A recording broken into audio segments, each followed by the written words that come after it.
vida da Thaís nessa noite. Eu creio que Deus tem algo poderoso para nossas vidas através da palavra. Porque a palavra dele é eficaz, a palavra dele é o suficiente. E Deus vai usar ela uma vez mais. Vamos interceder, irmãos. Querido Deus e amado Pai, perante tua presença nós estamos, Pai, graças a ti, Senhor, por este momento, Senhor, de louvor, Senhor, que foram oferecidos a ti. Eu creio que o Senhor recebeu, porque nós já podemos sentir a tua presença de uma maneira tão especial, de uma maneira tão forte, meu Pai. Continua na casa, fala aos nossos corações, traga, Senhor, sobre o coração de cada um dos irmãos, Senhor, e usa a tua filha uma vez mais, Senhor. Usa ela uma vez mais, meu Pai. Nós estamos aqui, Senhor, para ouvirmos a tua voz, Senhor, falando conosco. Nós te adoramos e te agradecemos em nome de Jesus. Glória a Deus.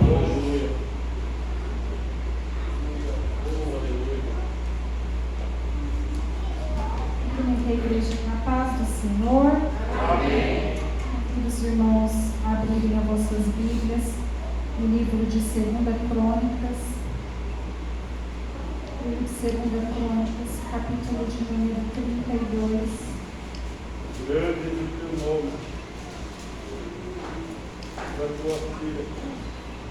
Livro de 2 Crônicas, capítulo de número 32, o verso de número 9. Nós vamos estar fazendo a leitura da palavra do Senhor.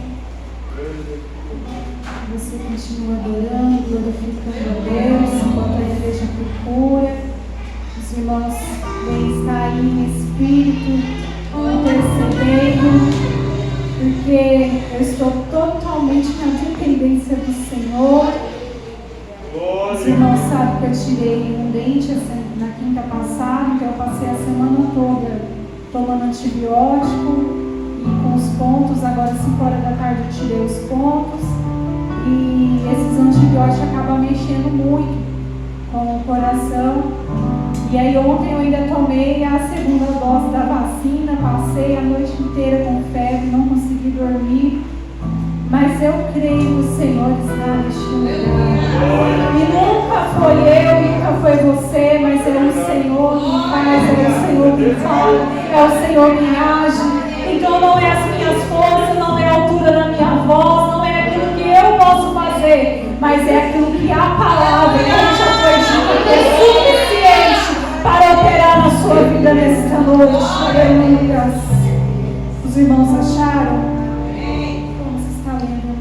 Senhor. Depois disto, enquanto Senaqueribe, rei da Assíria, com todo o seu exército, sitiava Laques, enviou seus servos a Ezequias, rei de Judá, que estava em Jerusalém, dizendo: assim diz Senaqueribe, rei da Síria: em quem confiais vós para vos deixar de sitiar em Jerusalém? Acaso não vos incita Ezequias para morrerdes a fome e a sede, dizendo: o Senhor nosso Deus nos livrará das mãos do rei da Síria? Não é Ezequias o mesmo que tirou os seus altares e os seus altos e os seus altares e falou a Judá e a Jerusalém, dizendo: diante de apenas um altar vos prostrareis e sobre ele queimareis incenso? Não sabeis vós que eu mesmo e meus pais fizemos a todos os povos da terra? Acaso puderam de alguma maneira os deuses das nações daquelas terras livrar o seu país das minhas mãos? Qual é de todos os deuses daquelas nações que meus pais instruíram que pode livrar o seu povo das minhas mãos, para que o vosso Deus vos possa livrar das minhas mãos? Agora, pois, não vos engane Ezequias, nem vos incitem assim, nem lhes dê crédito, porque nenhum Deus de nação alguma, nem de reino algum pode livrar o seu povo das minhas mãos, nem das minhas mãos de meus pais, quanto menos vos poderá livrar o vosso Deus das minhas mãos. Os seus servos falaram ainda mais contra o Senhor e contra Ezequias, seu servo.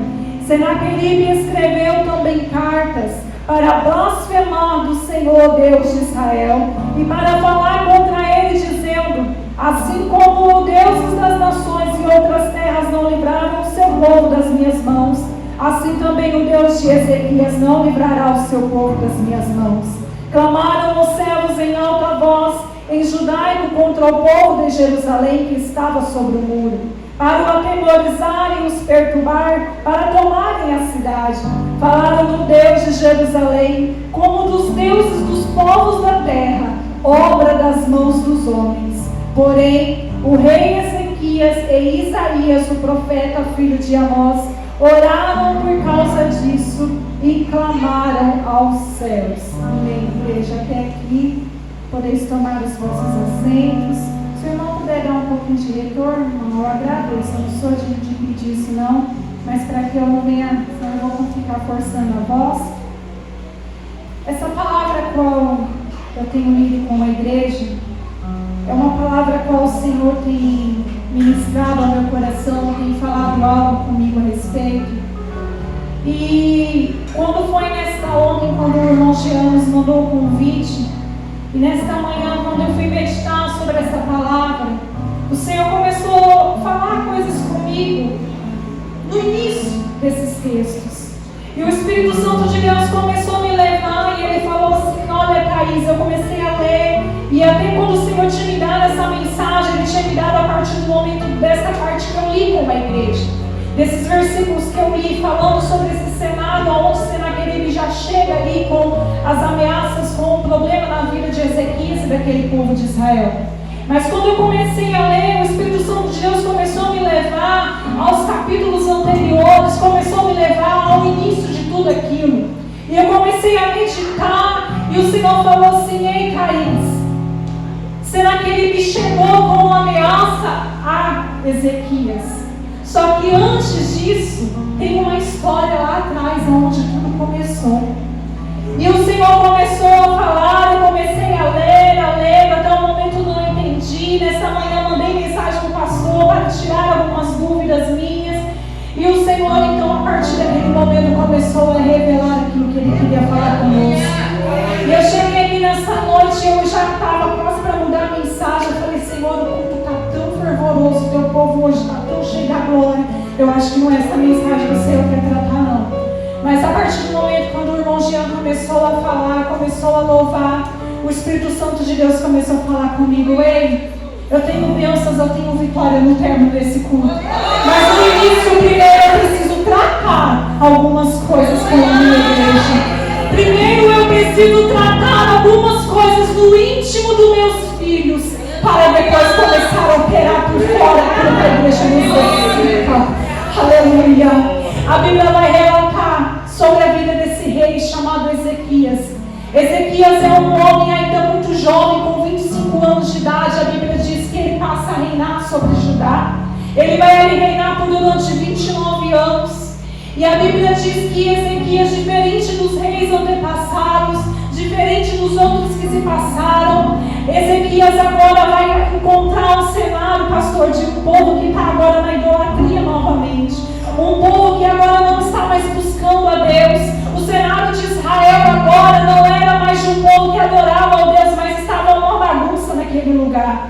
Ezequias agora, quando começa a reinar sobre aquele povo, Ezequias fala assim: eu imagino comigo, vamos tratar isso daqui. Porque não foi assim que eu fui ensinado lá atrás. E a partir do momento que nós somos colocados na liderança, nós temos que olhar e falar assim: ei, isso daqui não está certo, isso daqui não está, eu tenho que viver e fazer aquilo que Deus me manda. Eu tenho que andar segundo aquilo que eu fui ensinado na palavra. E se for preciso corrigir, eu vou corrigir. E a Bíblia diz então que Ezequias começa a tratar aquele povo, começa a trabalhar naquela nação, começa a santificar, derruba os altares daqueles ídolos que eles adoravam, santifica, purifica tudo, traga a maneira do povo ofertar, a maneira do povo adorar a Deus. Tudo que estava bagunçado, tudo que estava errado no meio daquela nação, o rei Ezequias agora chega e coloca a ordem diante da palavra de Deus. E ele fala: ei, povo, não foi assim que vocês foram ensinados a adorar. Vamos voltar à verdadeira adoração, vamos voltar à verdadeira santificação. Aleluia. E é nesse momento em que Ezequias coloca a ordem no povo de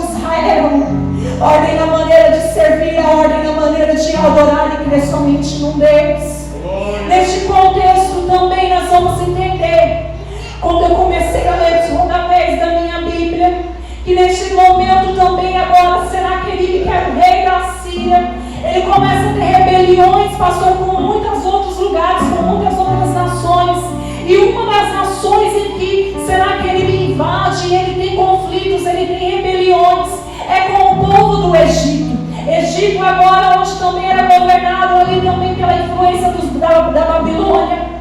E ali Senaqueribe tem os seus conflitos com o povo do Egito. Só que quando eu comecei a ler a história de Ezequias, quando Senaqueribe chega para invadir também o reinado de Ezequias, o Senhor começou a ministrar o meu coração, Thaís. Agora vai lá para a passagem de Isaías, onde eu também trato sobre essa passagem. O livro de Isaías vai falar que neste cenário onde Senaqueribe tem os seus conflitos com o Egito, Deus vai dizer, e se o irmão puder colocar, eu agradeço, que eu quero ler com a igreja. Livro de Isaías, capítulo de número 30. Neste momento em que Ezequias está ali adorando, colocando ordem no povo de Israel, Senaqueribe tem seus conflitos com todas as nações. Senaqueribe está tendo conflitos com o povo do Egito. E olha nesse cenário, não conseguiu colocar, irmão, por gentileza? Isaías capítulo de número 30. Neste momento, olha como Deus vai usar a vida de Isaías em profecia para falar.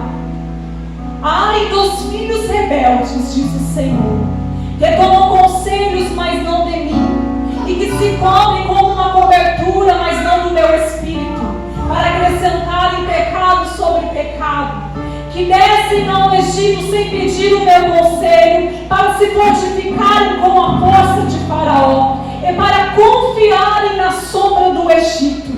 Neste momento, Deus está usando a vida de Isaías para falar com o povo, deixar uma profecia, deixar uma instrução àquele povo. Qual instrução é essa, irmã Thaís? Deus está usando Isaías para dizer, olha, está tendo conflito com o povo lá.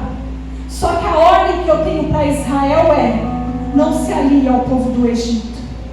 A ordem que eu tenho para o meu povo é, não faça aliança com aqueles que eu disse que não é para vocês voltar atrás e para fazer. E é nesse momento que a Bíblia vai dizer que Ezequias, ele faz uma aliança. Ele se alia, pastor, ao povo do Egito. Só que a ordem que Deus tinha dado através da boca de Isaías era, ei, não faça aliança com o povo do Egito.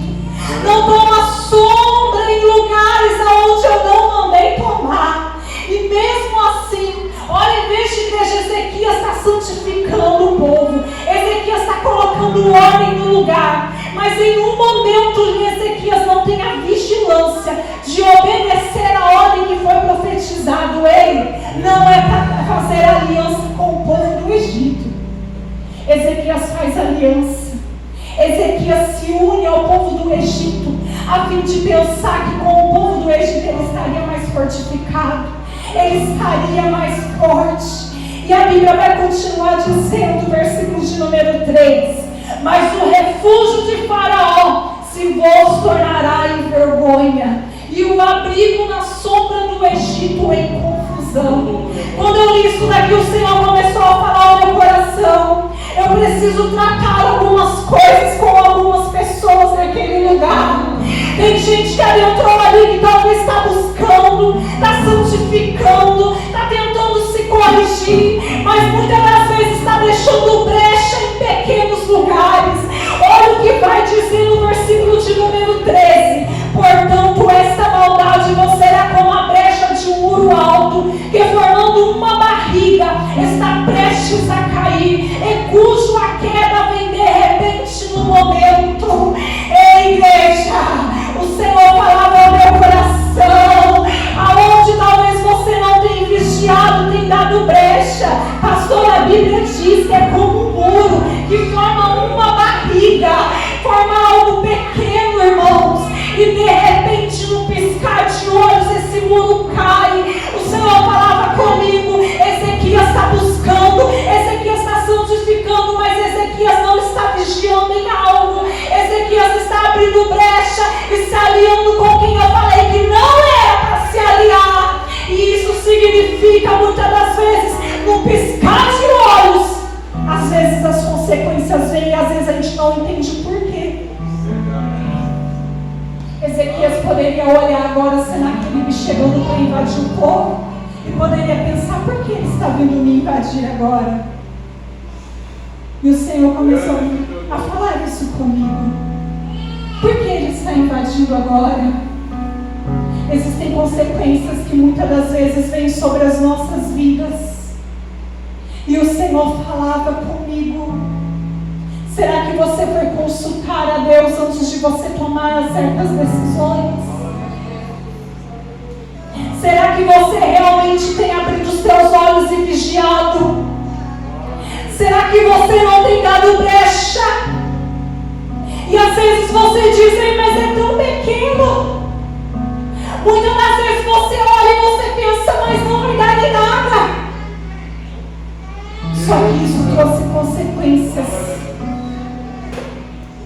Ezequias se alia ao povo do Egito.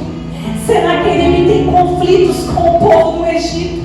E agora Senaqueribe vai chegar também no povo de Ezequias. Quantas guerras você tem travado que talvez você poderia ter evitado na sua vida? Quantas batalhas você poderia ter evitado? Se às vezes a gente consultar a Deus e falar: Senhor, é para ir, é para fazer. Aleluia. É duro, irmãos. Eu falei, eu queria mudar a mensagem, mas o Senhor falou: continua. A Bíblia diz que o povo está querendo sombra. O povo está achando que vai ficar fortificado, protegido, se aliar ao povo do Egito. Mas a palavra do Senhor está dizendo: ei, em vão e inútil será o auxílio do Egito, irmão. Quantos lugares você tem adentrado achando que esses lugares vão te trazer distração? Eu não estou falando de coisas mundanas, não, igreja.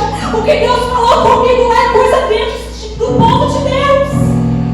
Muitas das vezes nós achamos que nós devemos estar fazendo em lugares, em coisas, e Deus está falando: ei, desperta! Aleluia! Nós estamos vivendo os últimos dias e tem gente cocheando em dois pensamentos, achando que a terra ainda é para viver prazeres, alegrias. E Deus está falando: ei, olha para o teu lado que tem um irmão sofrendo. Se a tua casa está em paz, se a tua casa está em bênção, do teu lado tem um irmão que talvez está padecendo. Não é hora de se assentar em sombras. Não é hora de distração, igreja. Mas é hora de despertamento. O Senhor falava claramente isso comigo. É hora de nós despertar, pastor. Aleluia. Não tem descanso não, igreja. Você acha que isso te dá força? Você acha que isso te dá alegria? Isso te dá paz em meio à tribulação? Mas o Senhor falava: o meu coração não é isso. Sabe o que a Bíblia vai dizer? Versículo de número 15: e vos converterdes e ensossegardes, esta é a vossa salvação, na tranquilidade e na confiança a vossa força. Versículo de número 16: antes dizei não, sobre cavalos fugiremos, portanto fugiremos, e sobre cavalos ligeiros cavalgaremos. Aí sabe o que vai dizer? Sim, ligeiros serão os vossos perseguidores. Quantas atitudes muitas das vezes nós tomamos achando que estamos fugindo, achando que estamos escapando, achando que agora vamos ter força, dessa maneira eu vou ter força para continuar caminhando. E o Senhor falava no meu coração: tem gente enganado nesta noite. Tem coisas que você tem achado que isso é o que te dá força para continuar